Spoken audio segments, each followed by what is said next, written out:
Okay, let's unpack this. Welcome to the deep dive. Hello.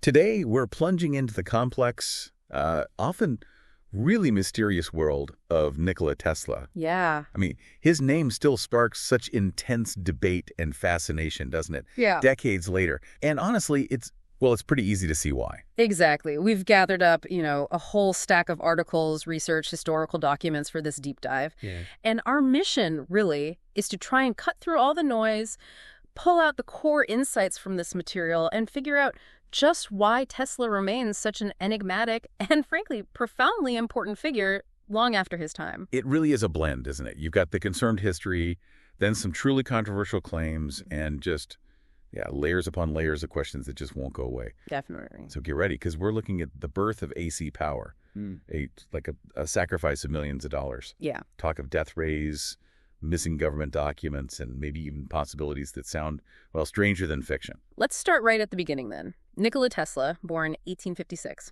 in what's now Croatia. His parents were Serbian, his father was an Orthodox priest, and his mother, she was mainly a housewife, but reportedly quite an inventor herself, in her own right. And right away, his early life seems marked by, tragedy and something. A bit unusual, maybe. The documents point to a really significant event, the death of his older brother, Daniel. Yeah, in 1863, a horse accident. Nikola was just 7. And this is widely believed to have, deeply affected him. It's often linked to the start of some psychological complexities that came up later. And what's fascinating there is how those psychological bits seem to weave together with early signs of his unique genius. How so? Well, as a child, we hear accounts of him talking about having visions. Right. And there are even reports that he believed he was, communicating with his deceased brother at age 7. Wow. Okay. And beyond that, his mind was just clearly exceptional from day one. Oh, absolutely. Photographic memory. Apparently could memorize entire books, even logarithm tables. He went on to pursue serious academic study maths, physics at Graz University of Technology in Austria, philosophy at the University of Prague.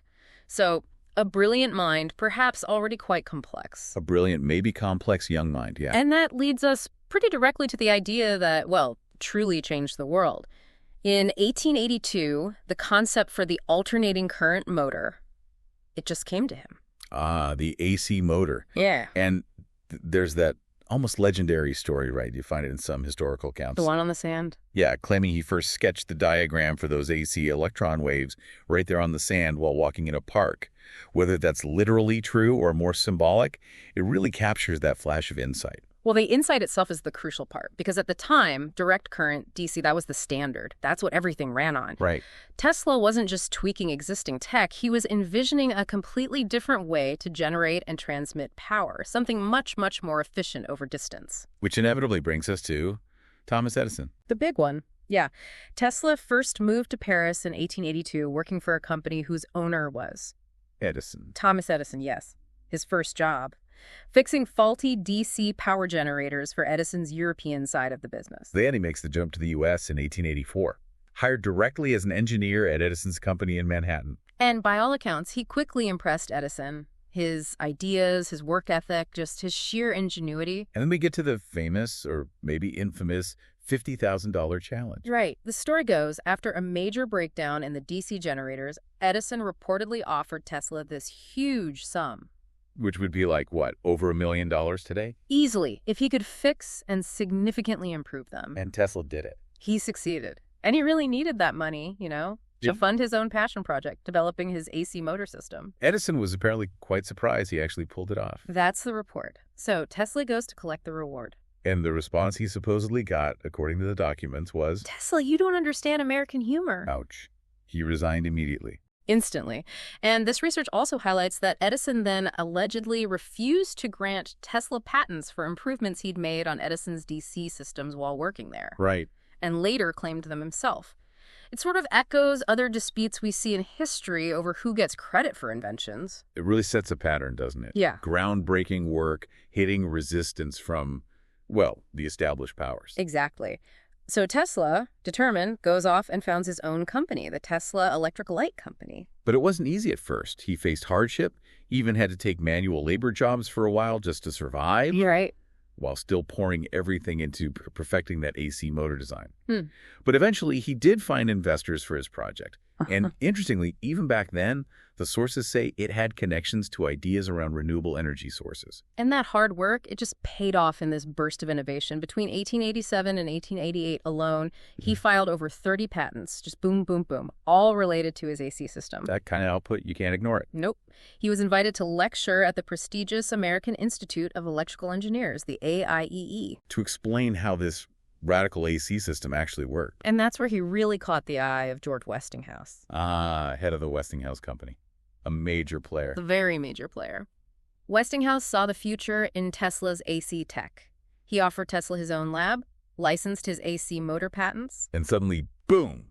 Tesla and Westinghouse are direct competitors to Edison. Which sparks the legendary War of Currents, a battle fought fiercely, in the public eye, in courtrooms, everywhere. Now, that contract between Tesla and Westinghouse, it was incredibly lucrative for Tesla. Oh, hugely. Westinghouse agreed to pay him $60,000 up front for the exclusive rights to the motor. Okay. PLUS, a percentage of sales revenue from every single device using his technology. Research suggests this deal could have been worth millions back then, potentially billions in today's money. Billions. Wow. But Edison, seeing his DC empire threatened, he fought back hard. Extremely hard, resorting to pretty grim tactics. In 1890, in this awful effort to paint AC as deadly and dangerous. Right, I remember reading about this. He used his influence to make sure the very first execution by electric chair in New York used AC current on a convicted murderer. Just to scare people. That's dark. It was. And the War of Currents itself was brutal and financially draining for everyone, including Westinghouse. The company got into trouble. Documents show that, eventually Westinghouse was facing bankruptcy. And he went to Tesla and asked him to make an unthinkable sacrifice. Which was? Abandon his financial rights from that contract, those royalties, those potential billions. Just walk away to save the company. And Tesla. Yeah. He actually did it. He agreed. This is a really crucial point about Tesla's character, they say. Out of loyalty to Westinghouse, who'd backed him when others wouldn't, he literally tore up the contract. He was walked away from a fortune. A massive fortune. To keep AC technology alive and viable, it secured the technology's future, but definitely not his own wealth. That's quite something. But despite that huge personal financial loss, Tesla and Westinghouse still managed some monumental victories for AC. Oh yeah, huge ones. In 1893, they partnered to light the World's Columbian Exposition in Chicago. The Chicago World's Fair. Exactly, showcasing AC's power and flexibility to millions of people. It was a massive PR win. And then Niagara Falls. Right. They worked with General Electric, ironically, to install AC power generators at Niagara Falls, created the world's first major hydroelectric power plant. These were really foundational projects. They literally built the modern electrical grid we still use today. Absolutely. But Tesla wasn't just about AC. He was inventing constantly through the 1890s and beyond. Like the oscillator. The thing sometimes called the earthquake machine. Yeah, that one. He patented this high-speed vibrating generator in 1893. And the stories around it are pretty wild. They are. Tesla himself recounted an experiment where he cranked up the power and apparently the ground started shaking violently. In his lab. Yeah. Cracking sounds, heavy machinery supposedly tumbling around. He claimed he had to grab a hammer and smash the machine to stop it. What? And told his assistants to tell the police and rescue crews who showed up thinking there'd been an actual earthquake that it was just a natural tremor. Dramatic. And then there's probably his most iconic invention, the Tesla coil. The classic. This high-voltage transformer, it could generate incredibly high voltage and frequency. Which led to new forms of light, right? Yeah. Like neon and fluorescent. Exactly. And it was key in his early X-ray experiments, too. And using the Tesla coil, he made another huge breakthrough. Wireless stuff. Yes. He discovered the coils could send and receive short-range wireless radio waves. And he famously demonstrated this with that remote-controlled boat. In Madison Square Garden Park Lake, yeah. Using radio signals. People were amazed. Now, what's critically important here, and the research really emphasizes this, the patents. He obtained patents for radio communication 2 years before Guglielmo Marconi. 2 full years earlier. Right. Yet it was Marconi who initially got all the credit, won the Nobel Prize. Well, Tesla. Tesla's fundamental role in inventing radio was only officially recognized by the U.S. Supreme Court in 1943. posthumously after he died. Too late for him. Way too late for him. And that brings us to maybe his most ambitious and ultimately, well, heartbreaking project, the Wardenclyffe Tower. The vision for Wardenclyffe was just enormous, wasn't it? Almost utopian. Totally. He planned this massive wireless transmission tower. The idea was not just global wireless communication, like sending messages. But transmitting electrical energy wirelessly, too. Exactly. Imagine free electricity for everyone, everywhere. That was the dream. And he actually got funding for this initially. He did. He convinced the incredibly powerful banker J.P. Morgan to back him. Got $150,000 to start building in Wardenclyffe out on Long Island. No, it didn't go smoothly. No. The complexity, the sheer scale of it, it led to massive cost overruns. Tesla went back to Morgan, asking for more money. And Morgan said no. Morgan refused. The research suggests partly because investors were shifting their focus, backing Marconi's wireless projects instead. Which seemed simpler, more profitable. Probably. Marconi was just focused on sending signals, communication, not this grand scheme of free power, and then adding insult to injury. Marconi's transatlantic signal. Right.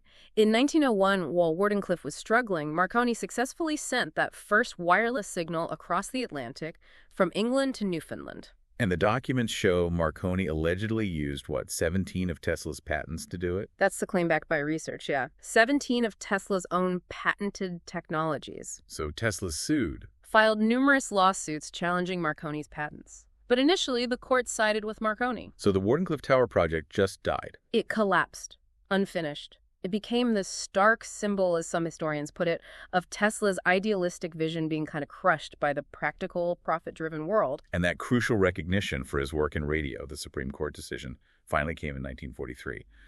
But yeah, definitely too late for Tesla himself. Yeah. After the Wardenclyffe failure, around 1912 or so, Tesla really started to withdraw more from that competitive world of invention and business. And for the rest of his life, he famously lived in a hotel in New York City. On the 33rd floor, specifically. He kept doing private research, apparently, but was much less in the public eye. Although, despite pulling back, he was still this figure of public fascination, right? Oh, yeah. Research shows he was on the cover of Time magazine in 1931 for his 75th birthday. They did a whole piece summarizing his incredible achievements up to that point. And it's in this later, more reclusive period that some of the really extraordinary claims and stories start popping up. Most famously, the death ray. Ah, yes, the death ray. In 1934, the New York Times reported that Tesla claimed he'd invented a device capable of destroying like 10,000 enemy aircraft from hundreds of miles away. A particle beam weapon, essentially. Became known as the death beam, or teleforce. Now, Tesla himself described it not as an offensive weapon, but as a defensive shield for global peace, he said. But did it actually exist? Was there a prototype? Despite the dramatic claims, there's no documented physical prototype ever found among his things. He tried to get funding for it, though.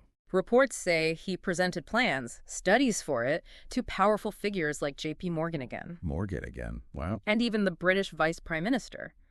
But they weren't interested. No funding. What about the Soviets? I read something about that. Interestingly, yeah, some sources mention the Soviet Union reportedly sent Tesla a check, maybe $25,000 around this time to work on the project. What? But their interest seems to have faded too. Still, despite the lack of a physical device, the idea of the death ray remained a topic of serious concern, especially for the U.S. government later on. And speaking of his later life, the research also points to, well, increasing signs of what we probably call obsessive-compulsive disorder, or OCD, today. Yes, places like the Smithsonian have documented this. He reportedly developed really strong obsessions with cleanliness and the number 3. The number 3. Yeah. Accounts describe him shaking hands precisely 3 times before finishing an interaction, washing his hands 3 times afterwards. And the 33rd floor of his hotel. That fits. Exactly. He was also known to insist on having exactly 18 napkins, which is a multiple of 3 at his meals, and would apparently count his steps constantly while walking. Okay. And then there's the whole thing with the pigeons. Ah, the pigeons. Yeah. Yeah, that's a well-documented and kind of touching relationship he developed. He was famous for feeding them every day in New York City parks. And claimed he could communicate with them. He did. Many witnesses saw him doing it, talking to the birds. He developed this particular, really deep affection for one specific large white pigeon. The one that visited his window. That's the one. He said it visited his hotel window every night. And he told a story about its last visit. A very moving account, yeah. Yeah. Tesla claimed he just knew it was dying. And as it came to him, he saw this intensely powerful light in its eyes. He described it as stronger than any light I created. Wow. The pigeon reportedly died right there in his hands that night. Some writers interpret this as Tesla sort of projecting his own feelings, maybe feeling his own life's work was coming to an end. Yeah, quite poignant. So, Nikola Tesla died on January 7, 1943, found in his hotel room. But his death, it wasn't the end of the story at all. It actually kicked off a whole new wave of mystery, especially around that death ray. Right, because immediately after he died, the U.S. government moved in. Very quickly. The Office of Alien Property Custodian seized a lot of Tesla's documents and belongings. The official reason being? To prevent potentially valuable technology falling into enemy hands. Remember, this was right in the middle of World War II. Okay, and within just 3 weeks, they brought someone in to look at everything. Yes, an electrical engineer from MIT named John G. Trump. John G. Trump, and yes, for context, that is the younger uncle of future President Donald Trump. The very same. John Trump's job was to examine all the seized documents any models found and assess them. And his conclusion? His official assessment, after reviewing it all, was that the documents were mostly philosophical, speculative, maybe promotional. He concluded there was nothing among them representing a new, dangerous invention or any threat to U.S. national security. Basically, no death ray. It's kind of fascinating, maybe ironic, that John Trump himself went on to make really significant contributions to X-ray tech and worked on critical radar research for the Allies during the war. Yeah, and Donald Trump has apparently mentioned in interviews that his uncle told him about nuclear things before nuclear was nuclear, which is interesting context. So the FBI reportedly used John Trump's report as the official proof the death ray didn't exist. Case closed. Officially, maybe. But research, including Mark Cypher's big biography on Tesla, indicates that despite that official government report, belief persists. In military circles, political circles, other groups, the idea that the death ray might be real or that crucial documents are still hidden, it hasn't gone away. And this is where the story potentially connects to actual U.S. government projects. It gets murky here. Cypher's research, drawing on things like a 2016 FBI report, suggests possible links between President Franklin D. Roosevelt and the death ray idea. FDR, how so? It mentions FDR's Vice President Henry Wallace supposedly consulting with his science advisor, Vannevar Bush, specifically about Tesla's concepts of wireless power and the death ray. Vannevar Bush. Wasn't he involved earlier? Yes. That's the thing. Vannevar Bush was part of the very first team to review Tesla's papers right after he died, alongside John Trump, and Bush later headed the Manhattan Project. The atomic bomb project, wow. Yeah. Some documentary research even speculates that there's no official record that maybe FDR himself met with Tesla before he died. And Cypher also draws parallels later on with Reagan's Star Wars program. The Strategic Defense Initiative, yeah. SDI emerged about 40 years after Tesla died, and Cypher suggests it shared similar underlying principles with Tesla's description of his death ray or teleforce concept. So you've got this clear split. Official reports saying nothing to see here, versus this persistent undercurrent of speculation analysis suggesting maybe the concept influenced later tech, or that key info was just kept secret. Exactly. And these theories, of course, they get fueled every time government documents are declassified. Like in 2016. Right. The FBI declassified 250 pages related to Tesla, previously marked highly secret. And more in 2018. Yes. But even with these releases, you still have people, conspiracy theorists perhaps, who strongly believe the authorities are holding back the really important stuff, the documents that could prove the death ray or other hidden inventions. And maybe the most tangible piece of this whole mystery revolves around the missing boxes. Ah, the boxes. Yeah. Right. Tesla had no kids, so legally his stuff went to his nephew, Sava Kosanovic. Who's the Yugoslavian ambassador to the U.S. at the time. Correct. And documents show the FBI was worried. They feared Kosanovic might share Tesla's tech with potential enemies. Yugoslavia's status was complicated during the war. They apparently even considered arresting him. But they did initially take possession of all of Tesla's boxes, right? Yeah. The documents, belongings. Yes, the FBI had them first. Kosanovic then sued the U.S. government to get his uncle's property back. And he won. He won in court, declared the rightful heir. So the boxes were eventually sent to Belgrade, Serbia. They're now the core collection of the Nikola Tesla Museum there. Okay, so where's the mystery? Here's the discrepancy. FBI documents reportedly confirm they initially seized 80 boxes of Tesla's materials. 80. 80 boxes. Well, only 60 boxes actually arrived in Serbia. 60. So 20 boxes are unaccounted for. That's the mystery. Mark Cypher's book looks into this. He presents two main possibilities. One, maybe it was just a simple packing error. They somehow consolidated 80 boxes worth of stuff into 60 containers for shipping. Okay, plausible maybe. The other possibility. That the U.S. government deliberately kept those 20 boxes. And the argument for that often points to Later developments. The emergence of highly advanced, complex projects like Star Wars decades later. The suggestion being maybe they drew on ideas, concepts found in those potentially missing documents. Right. So beyond the documented mysteries, the death ray questions, the missing boxes, there are these other maybe more fringe rumors and speculations about Tesla that you still see everywhere online today. Oh, yeah. The internet loves Tesla mysteries. Some theories try to link his work to the Philadelphia experiment. The supposed Navy invisibility experiment. We did a deep dive on that one. Highly disputed. Exactly. The supposed link often focuses on reports of a strange blue glow during the experiment, similar maybe to the light from Tesla's neon or fluorescent work. But to be clear, research finds zero reliable proof Tesla's work was involved. And the experiment itself is widely considered legend. Okay, what else? Teleportation. That's another persistent claim, that Tesla experimented with instantaneous teleportation. There's this one story you sometimes see, usually unattributed, about an assistant claiming Tesla zapped himself with powerful magnetic waves. Zapped himself. Yeah, found himself briefly in a different time-space window, saw past, present, future all at once, nearly got killed by the energy field. Okay, that sounds like science fiction. Is there any documentation for that? Absolutely none. No reliable documentation for that story, or for teleportation itself, frankly. Now, Tesla did experiment intensely with magnetic fields, that's true. But never mentioned a teleportation machine. Never. The rumor might just stem from a quote sometimes attributed to him, maybe from memoirs or books, where he spoke kind of metaphorically about his insight, saying something like, I could see the past, present, and future at the same time. People might latch on to that. Right, taking it literally. And time travel machine rumors, too, I assume. Those also exist, yeah. Same situation. Research material shows no reliable sources, no evidence, just speculation. Okay. But it's also worth remembering some of Tesla's unrealized inventions that were documented or described by him, right?